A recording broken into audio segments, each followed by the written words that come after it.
Welcome to the Wordbee dashboard. The dashboard has several panels. Let's start by looking at the panels in their default locations. At the top is the Find a Translation panel. The main purpose of this panel is to quickly search translation memories and terminology databases, and if enabled, to search for a machine translation. This is the Recent Jobs panel.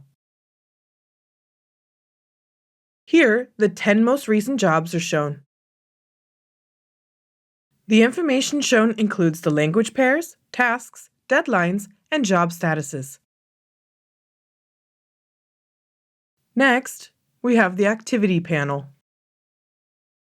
This panel shows the number of jobs that are open, due today, or that are overdue.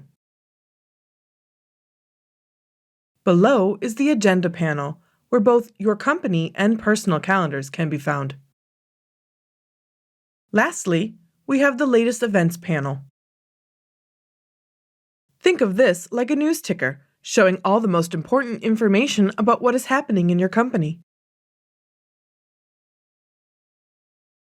And there you have it, the Wordbee Home dashboard at a glance.